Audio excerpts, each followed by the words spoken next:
Hello, good evening, and welcome to PM Express.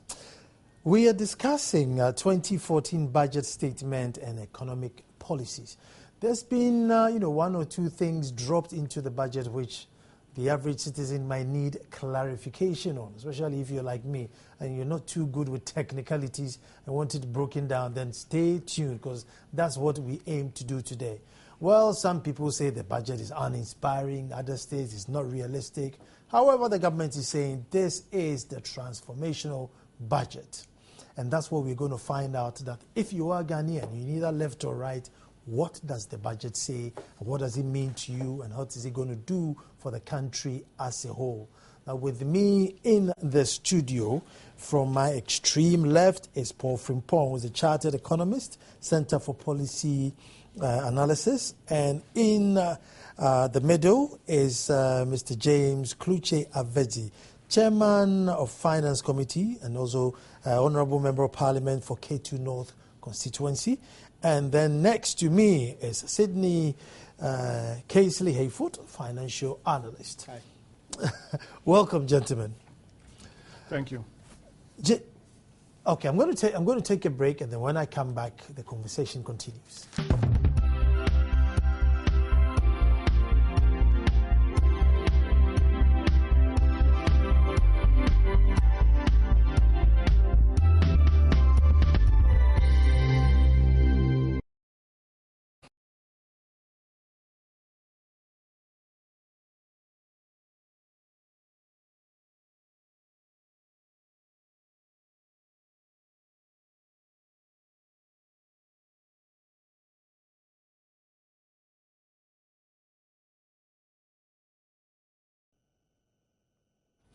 Hello, welcome back. And let me correct this. Paul is with the Economic Business School, yeah? Economic Business School. Very good. Gentlemen, once again, welcome. Thank you. James, I'm going to start with you. For a change. Since you were growing up and they were reading budgets, has there ever been a budget that everybody said, as for this budget, it's what we're waiting for? That's a very big question. It depends on where you are standing. But as the chairman of the Finance Committee for 5 years now, and be at the forefront of looking at a number of budgets, I personally look at this budget as a very bold budget. Bold in the sense that a lot of initiatives have been introduced in the budget, which, if we adequately implement them, will kind of fit into the name that the finance minister gave to this budget as transformational. Safe or bold? I would say it's a very safe budget, where let's not tread too much just in case we get bitten. I say bold in the sense that we have introduced some new initiative. One of them is, for the first time since we started the constitutional rule, the Constitution makes provision for the establishment of contingency fund. And we are going to establish the contingency fund for the first time. For the infrastructure, or? Contingency fund is something that was created by the Constitution. Okay. That in situations where government is faced to incur expenditure which at the time of preparation of budget was not foreseen, and therefore no estimate was made for that in the situation of maybe there's fire, disaster, or flooding somewhere. Those emergency situations, government can fall on that fund and later submit a report to Parliament for ratification. We are going to do that in this particular 2014. So it's a bold decision that we are taking. Again, if you look at the increase in the value-added tax, it's another bold decision. It takes a bold mind to go and say, hey, no matter how people will look at it, this is what we need as a country. So let's go ahead and do it. I agree, but the VAT, that wasn't in the budget per se. I mean, that was sort of thrown at us before the budget came. It is in the budget. Oh, okay. It is in the budget. Okay. If you go into it, at the establishment of the Ghana Infrastructure Fund, the idea, one of the major sources of funding for that fund is the 2.5% of VAT. So it is something that the government want to do. And that is why the reason why we from the majority wanted the VAT bill to be passed on Friday before the budget on Tuesday was for the minister to come to the House and tell the House that, yes, we have firmed that we're going to collect this money, and this is the estimate we're going to collect, and this is how we're going to spend the money. My colleague from the other side thought it should be done after the budget is presented.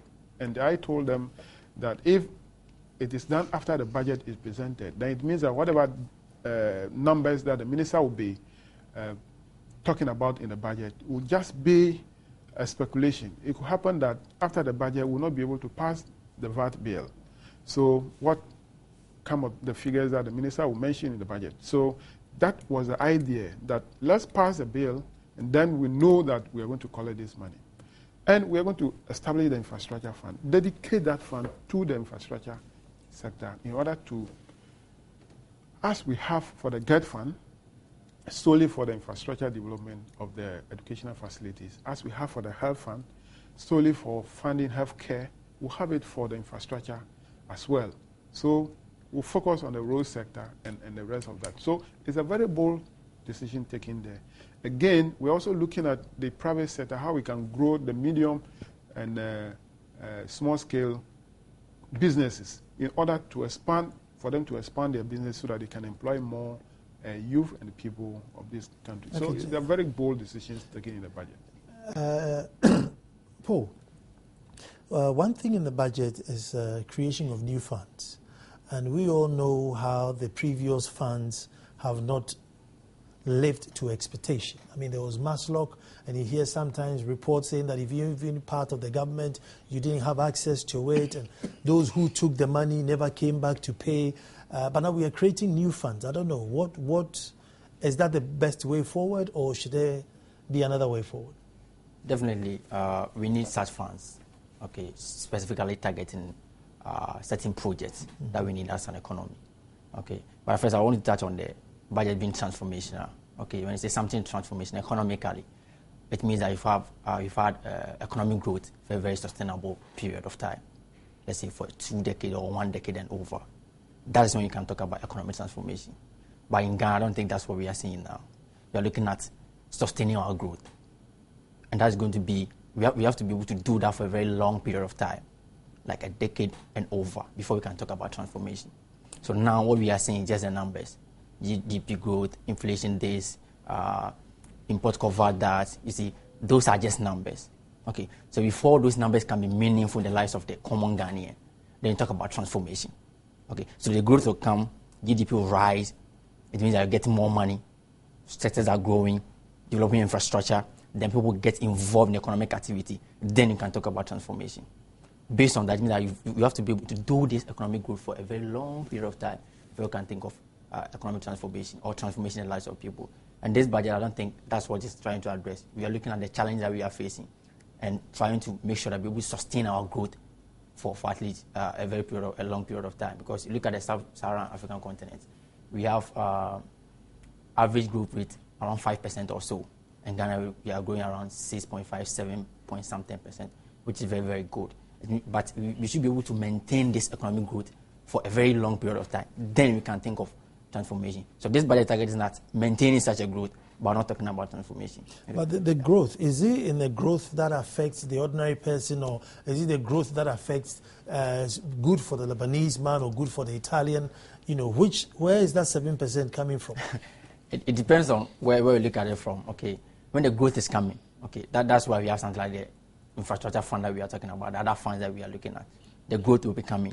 We have cases where people have 90% repatriation and everything. So once you have recorded your growth, he takes his money away. What do you get? Yeah, that's where development infrastructure to involve, because when you develop your infrastructure, you are expanding your economy. Okay, the more people get involved in economic activity, then you could see that the growth will be transferring to the common Ghanaian. That is where you can have the transformation. Okay, so the fund, like I actually admire the fund, the infrastructure fund, for instance. Sydney. Which is very, very strategic. Yeah. We have boldness, we have funds, we have a budget, and it's transformational. You know, I've been thinking about this budget since we read it yesterday, and I have to say this, that sometimes we run too fast to try and expect that we understand what the ministry has been working on for the last 7-8 months in the run-up to bringing out this budget.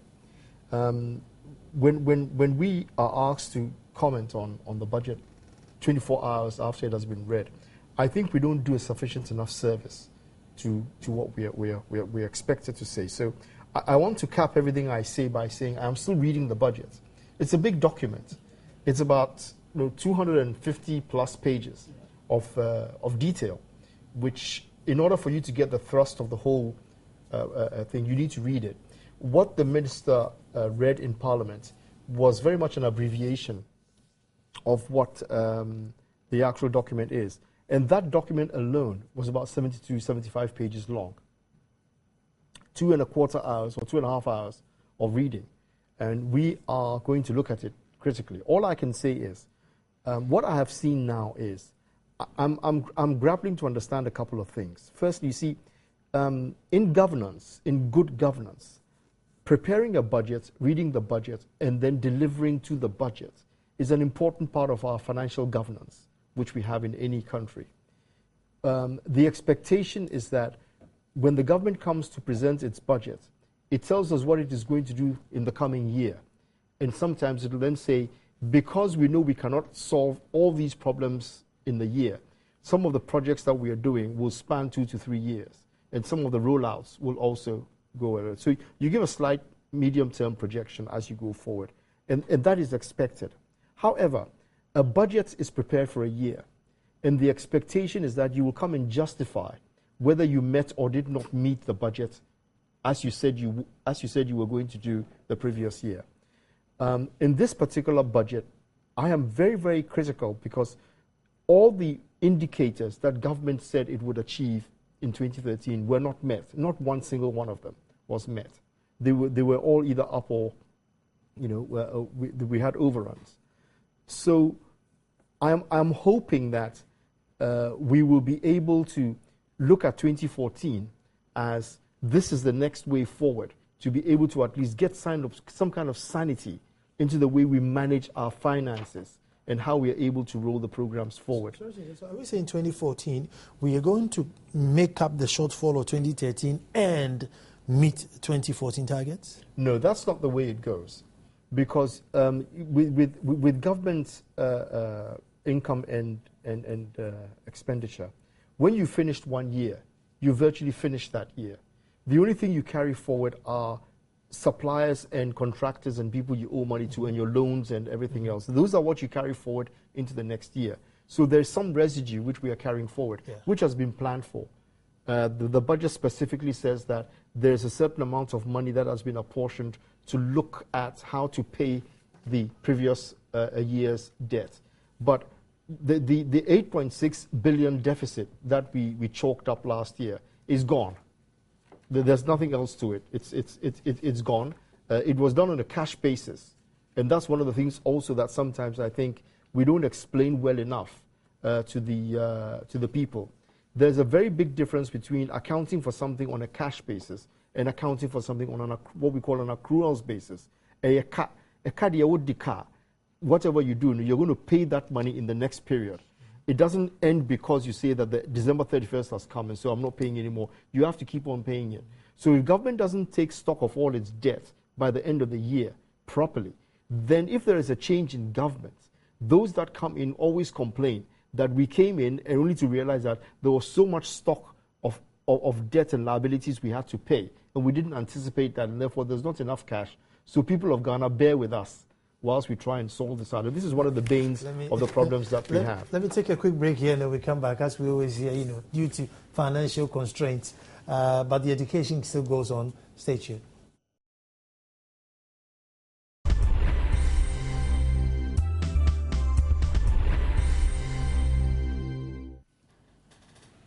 Well, hello and welcome back. And the education continues on the 2014 budget and economic policies. And what I want us to delve into is the concerns of TUC saying that there's element of employment is very silent in the new budget. So, James, I'll start with you again. Yeah, I think I've gotten that issue as it was coming from the TUC. Kesley said you need to read the entire document. What the minister read was just a summary of what was contained in the main document. So for you to conclude that you don't have anything like that, you need to read the entire document. But even what the minister read, or the highlight that we currently have with us, it is not that you need to see in white and black that, oh, we are going to employ X number of people in the year 2014 for you to be convinced that the government is creating the environment or the atmosphere for employment.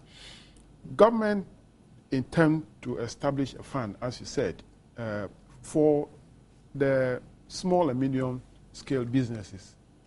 Now, if these businesses access the fund, it will help them to grow and expand their businesses. And as you expand, you employ more people. I made an example today. For instance, here, Joy FM, Multi TV, is a private business. It's not a government business.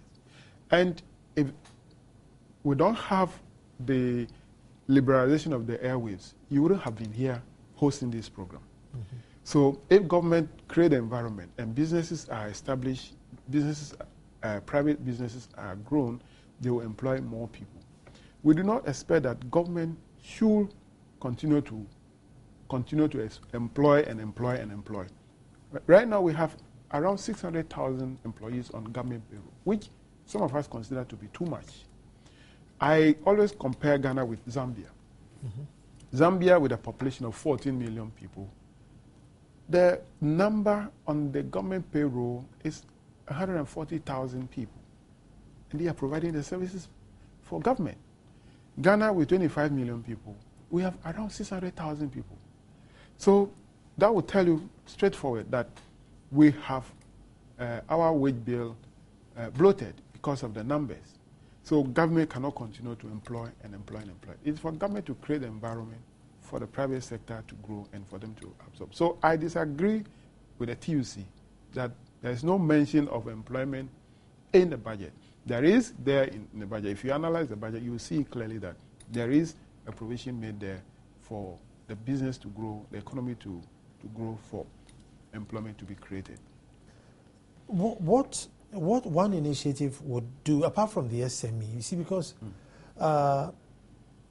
first of all, applying for the SME loan, and it was like the Maslock thing. Yeah. Number one, it was very difficult to get. And number two, those who get never paid back into the fund and all that issues. So once we do this I'm just trying to see how much work you can... to work. I think that the example you gave about the Maslock, since this government came in 2009, I think there has been a shift in how Maslock operates. When they started first, usually people taking government money, things that is free, and they don't want to pay. So you need to put measures in place to ensure that you are giving the funds to the right person who will pay, and if the person does not, there's a way to get the money back. Now the recovery rate for Maslock is around 80 to 90%. Okay. Which is good. Yeah. Now, so it's just something that we should learn from how Maslock is operating, and for this fund to be targeted to people who can't actually use the fund and benefit the people in Ghana and also pay back so that it can continue to revolve over and over. If we don't do it, and that, for instance, if we say this is the NDC government, therefore let's give it to party people, we will end up destroying this fund. Even if we have not even created it, if we have that mind, we'll end up destroying the fund. But let's make sure that, let's give it to the people who will pay back, people who will use the fund, who will not take the money, and the next moment you see them buying a new car. You take the fund and you invest the fund into their business, expand their business, so that the benefit can't multiply for the benefit of all of us. That is what I should say from this point. Where's my Sydney? As a 2010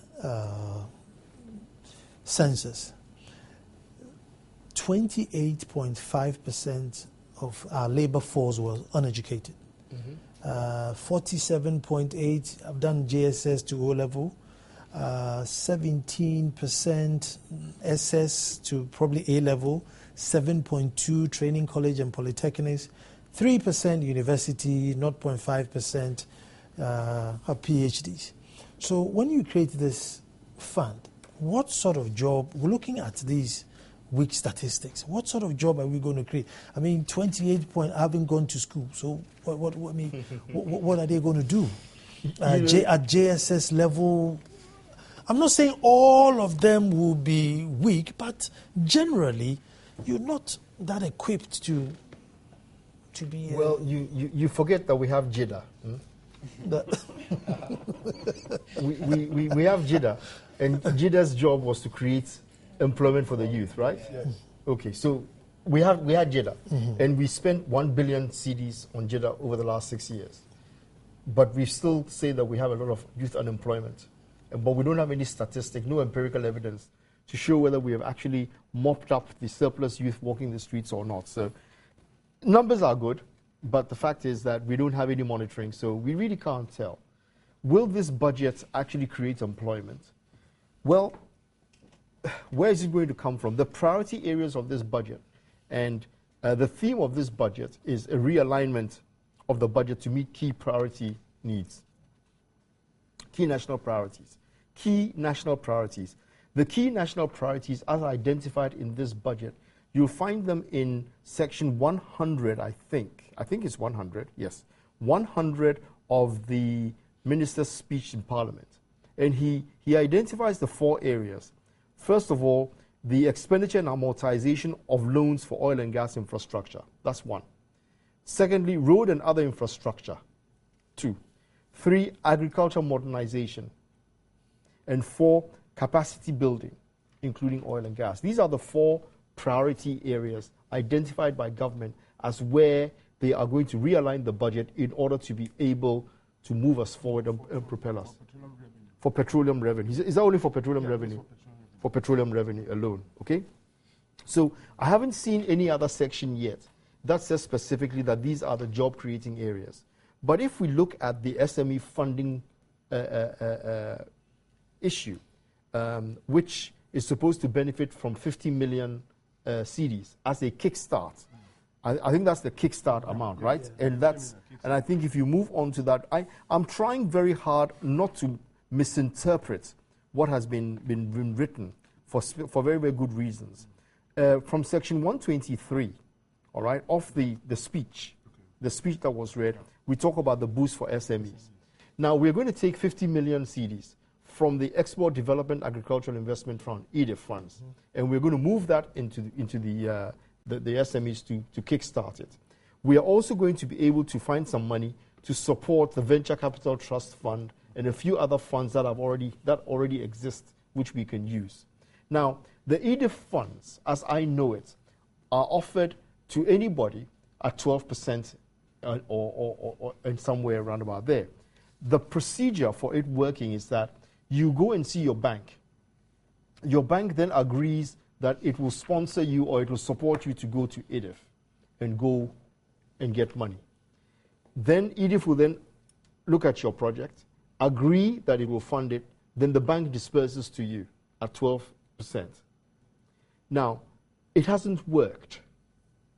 And it hasn't worked, and if we can talk to anybody at EDIF, and they should, and if EDIF, in fact, I don't know, James, why they're not publishing an annual report that is being made public so we can all see exactly how the funds are being taken up, because EDIF gets money from Social Security Fund, all right? A certain allocation of our Social Security contributions goes straight to EDIF, all right? So they always have money. Now, I know from talking to people in EDIF that the fund has got a lot of cash and we're not getting enough people applying for it. And why? Because the banks you are asking to come and bring customers forward are offering loans at 30%. If they support you, the SME, to EDIF for 12%, you're not going to come and take their money. So there's a distortion. Shooting themselves in the foot. So this 50 million plus additional money which we are going to get from other sources in order to be able to build the fund bank to be able to support SMEs is going to be offering the money at less than commercial rates. So what you're going to do now, therefore, is you're going to interfere with the market forces. Currently, the banks have more or less got a cartel. All right, they have a cartel. And we've been saying that government should have used its banks, like Agric Development Bank, NIB, and everybody else, that bank, that a Ghana commercial bank, to force the banks to drop their commercial rates so that there will be a lot more availability of funding at adequate rates. So what this is going to do is to create a distortion in the marketplace. Now, when that happens, immediately you get resistance from the banks who are supposed to support the government sector programs. So now you will find that banks are going to resist doing this. So if we set this fund up, and correct me if I'm wrong, but as at now, we have not brought forward yet the detailed proposal of how this fund is going to operate. So government is going to bring that fund to Parliament, that program to Parliament, so that the Finance Committee in particular will look at it, and then they will issue that as guidelines for how this fund will be operated. Now, when that happens, I hope that we take the word of advice from all the experiences that we know, that if we go and do it the same way we have done the EDIF funds, it will not work. And it will not work because the evidence is it has not worked, so it will not work. You have to do something different in the marketplace in order for you to be able to make it work. Just giving money to SMEs and saying, here, take 100,000 CDs, and then you think automatically the SME will kick in and will work is not right. Well, if I can just round up. In the budget itself, government has said clearly that the problem that SMEs are facing is actually the management and the accounting of their business. It's not really the money. It's the management and the accounting of their business. So maybe the fund should be allocated in such a way that a certain amount of money will be used to support them going to the commercial sectors to actually go and borrow money, but the bulk of it should be made available so that experienced and qualified consultants will handhold them at adequate rates so they can actually develop what they need to do. Now, this is done very well in South Africa, in Japan, in Korea, in Malaysia. All the people we admire and say we want to compete with, they do that. Government pays for the consultants in order that the SME can afford the consultants' expertise and services. That, I think, is a better model than actually just giving them the money and expecting that that money will automatically turn things around. Let me bring Paul in here. In that case, it sounds as if government is trying to kick the banks to force them to bring their rates down. Does it make economic sense? Actually, looking at government's role in the creation of jobs as you are linking them to the banks, time and time again, we've all realized that government is not capable enough to create the jobs that we all demand or we all want to see being created in the economy. So economically, what the government will have to do is that make the environment in such a way that other private sector will rather help to rather create the employment that we all need in the economy. So if you are the government and you try, to create the employment, that is where we have all these challenges that we are facing. Because there's that lack of monitoring evaluation in the system as you try to create the employment. So what you have to do is that you have to create the environment in such a way that private hands will rather come in. Yeah, so in this case, government is trying to create an environment by giving softer loans to the average citizen. But in doing that, then it's hurting the bigger high street banks. And they have pegged their interest rate because we don't have a database, because it will be difficult for me to find you, because you won't pay me back. That's why he's pegged his rate there. Yeah. So if government then comes in and says, well, I'm going to give 12%, I mean, how then do they play with the risk? How does it work? Yeah, actually, looking at the bank's role in that sense, they have to charge a rate at that high level because, as you said, we lack that data to actually locate the people who come to you for the money. So if government tries to come in with that amount of money, come in that fund in the form of venture capital fund, the venture capital fund, I want to say something about it. It comes in two forms, from where I'm sitting. As a startup businessman, okay, there are two ways that I can access the venture capital fund. One is through equity financing. Okay, so I'm starting the business just from the scratch, so I can go to the venture capital and just get the money from there, start my business. Or I've already started the business, I can go there in the form of a loan. Okay, but I think that's where we are looking at it from. So either we have the two, I don't know whether we have the two approach integrated in the venture capital trust fund or whatever we are seeing now. But looking at the bank's role in that, well, there's that challenge over there. That's why they are doing that. So they have to peg their rate at a very high rate, because if you don't do that, you're going to be locked up your money and you're going to fall short in your deposit withdrawal and that stuff. So they have to do that. So that's what I think the government should look at. So maybe we can make the system in such a way that the banks can have access to data. Okay, they can be able to locate people through the data the government will actually put in place.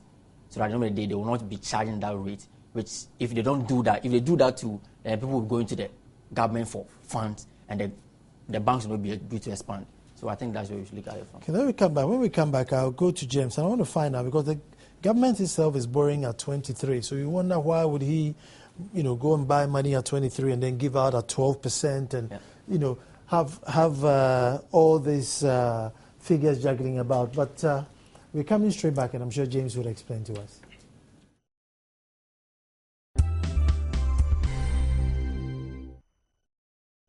Hello and welcome back. Sometimes the conversation behind camera is maybe more exciting than what you hear.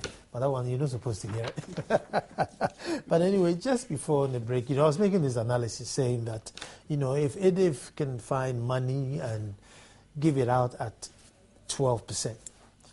Now, Sydney's explained that EDIF money is free because it's come from, Social Security, so somewhat free. But then we give it out at 12%. However, when the guy giving you out the money at 12%, when he needs money, he goes to buy at 23%.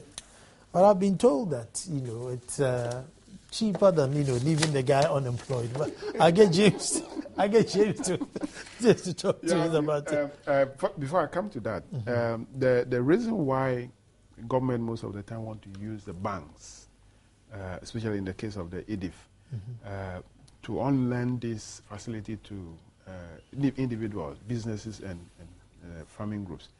It's like, it's usually when people get money directly from government, it's that kind of notion that it's a free money.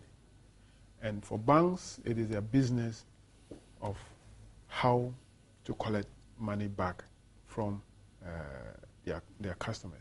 So banks are now to champion that. That's one of the main reasons. So but they get a percentage, or? Definitely, yeah, they get a percentage for what they do. Now, but if that would be kind of fun of distorting the market, I see it in a way that it will rather encourage the bigger banks. If they cannot even lower their rates, they still maintain their rates and target a section of the population that will not benefit from the EDIF or whatever fund we are talking about. But that's the bigger population.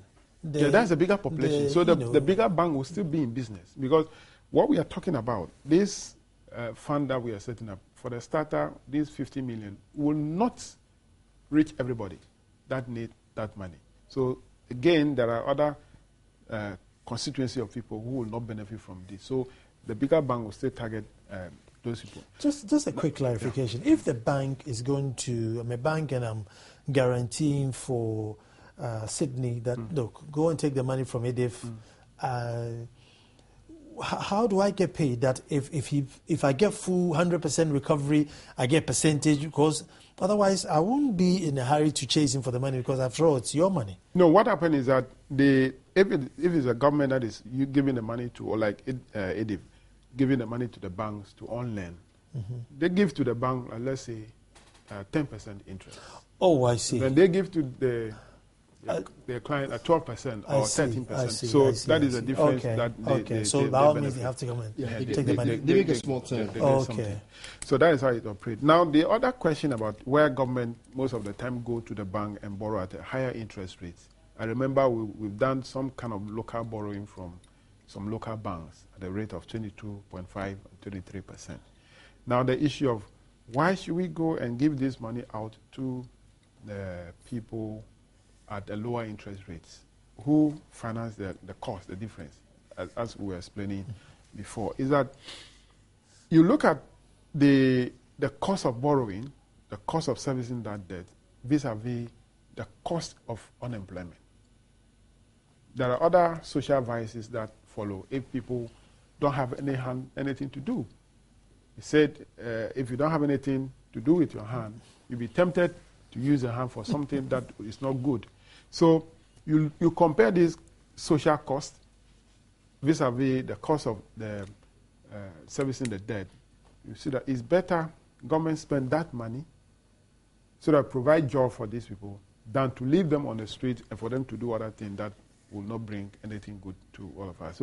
So we look at that. And, government is the only institution that provides social goods. You can see that if you talk about the health sector, government spend money and people go and pay later. Who find the difference? It's government. Government provide educational facilities. People go and pay little.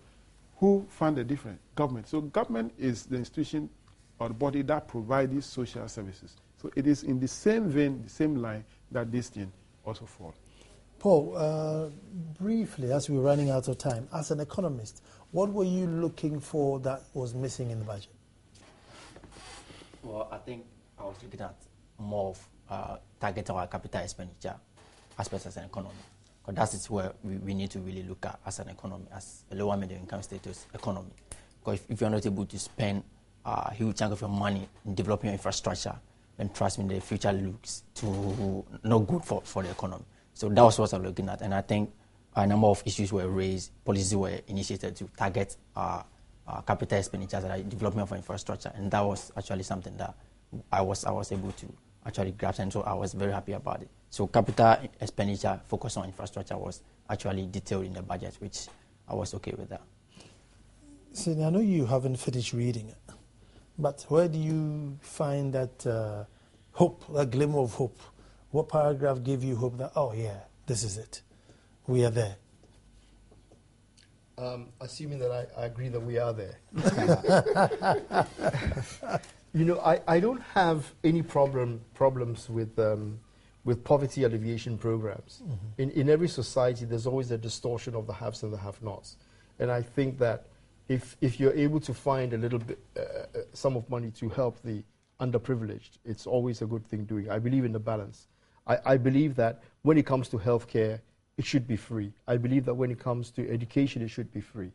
I believe that where we are actually obligated to take care of the needy, government should step in and do that. But I'm totally averse doing this over the top. I think that too many, and I think this is a typical NDC budget, where the emphasis is so much on social protection programs that that's the ideology. Well, that is the ideology, and that's what I'm saying. This is a typical NDC budget. They are looking for pockets of money in the, I should call them capitalist pockets, where private sector is developing and growing and generating income, and they are taking that money and they are going to use it to support the social protection program. So, for example, we're going to tap into the oil and gas excesses. We're going to cap the stabilization fund at $250 million. Anything excess of that, we're going to take that money and we're going to use it to support the annual budget funding amount. And then we're also going to use it to support the other protection programs which we have put in place. I would say do it. I don't have a problem with it. The only issue is that we are never able to control those social protection programs which we put in place, and they end up becoming corruption conduits. Let me bring in James, because I'm running out of time. James, why don't we try and empower the average citizen so that they don't sit at home and wait for handouts? Why don't we, as collectively, empower them, enrich education? No, I do not think that the social protection programs that is being run are basically for everybody. No, but it's for too many people. Well, you too many people fall within that bracket. There are even more people who want to benefit from that, but they are not getting the access to it because the fund is saying no. But what I'm saying, as a state, it shouldn't be there. I mean, there should be a lot more people who don't need handouts. They are doing things. So we have to look after maybe just 1-2% of people. But there's like 50-40% of people who are sitting and hoping. No, I think that for the LEAP program, there is a criteria that you need to follow in order to qualify. So unless you say we should revise that criteria to make it more. What I'm saying is, why don't we enrich our educational system so that by the time somebody comes out of SS, they are able to do something employable or something rather than just, clasp your fingers and hope. Now, if I could just come in, it's probably the other way around. Government has to create the environment so that there'll be work opportunity, there'll be job opportunity.